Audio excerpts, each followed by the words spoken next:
Okay, so here's what you're gonna need to make this snack. We bought these pitted dates at Publix. We paid a couple extra dollars to get the kinds that had already been pitted. If you want to save a few bucks, just take the pits out yourself. And we have some plain cream cheese spread. We have before bought the flavored kind that's jalapeno. That one's really, really good too. We just bought plain today. You'll need some uncured bacon. This was a buy one, get one free BOGO deal. We love it. We will be wrapping the dates with this.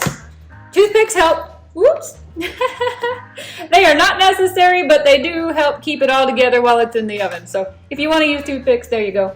And some wax paper.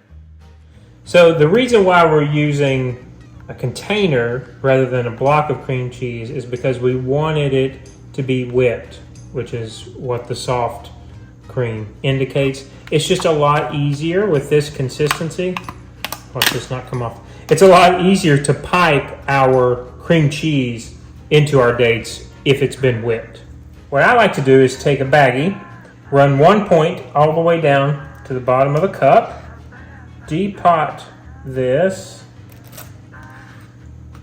We're going to use the whole container, maybe not today, maybe tomorrow, maybe in a week, but we're going to get it out of the container here. Okay, quickly. Now all we have to do is bring up the edges, okay? And we'll cut one edge and I'll smooth it.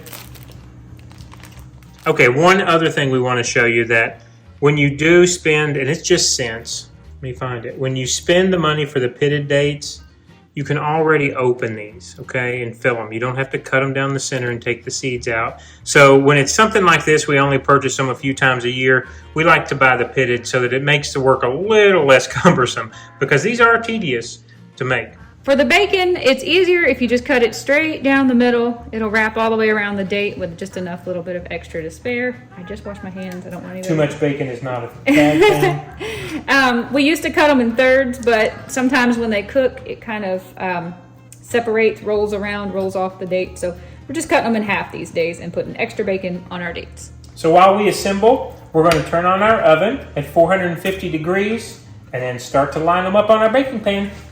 Okay, I don't think I selected the perfect knife to do this with, but I've cut the bacon down the middle. Michael is going to fill them, I will roll them, and we'll show you how we do it. All right, so there's our piping bag. We have the hole cut in the center. We're going to twist the top there. So very easy. Take one of our pitted dates. Now this, the amount is up to you. We go a little heavy-handed, but not overboard.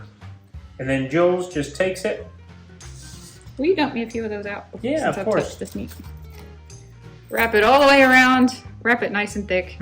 Skewer it. Put it straight on our sheet. We just start building an assembly. Yep. We'll put probably about. We're gonna need more space here, aren't we? Yeah. Probably about 4 and 5 or 6. Try to keep this in frame, and we will time lapse it for you. This is tedious, but it's well worth it.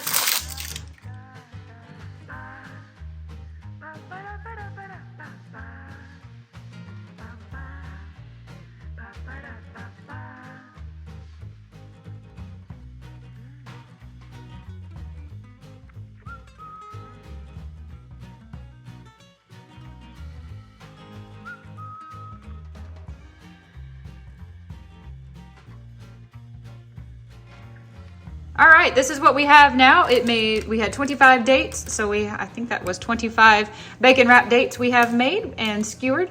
Yeah, that's 12 ounces of dates. Awesome. They all fit on one pan, so we're gonna stick them in the oven at... They're at 425. I said 450 a second ago, and that was my mistake. Now, we're supposed to cook for 25 minutes, but that's when you cut your bacon into thirds, so we're just gonna watch. Really, all you want to do is when the bacon looks as crispy as you want it, take it out of the oven. Yeah. Just cook them till your bacon is done. You can't get it wrong. All right, preheated to 425. We're gonna stick them in just until the bacon is fully cooked. Yeah, we're gonna check it at about 20 minutes and see what we think. They've only been in for 2 more minutes than what we originally told you. And I think they're done for me. What about you? Listen to that sizzle.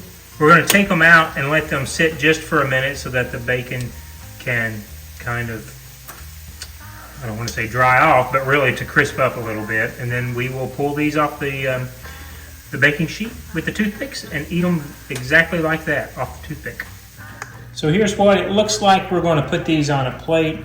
And again, guys, we really love these, whether it's the holidays or just part of our weekly meal. These are a great snack. We'll eat on these for days. We'll stick them in the fridge and eat on these for days. So please make them. Let us know what you think about them. Tell us if you use a different type of whipped cream cheese, because they do make them carb-free with different savory flavors.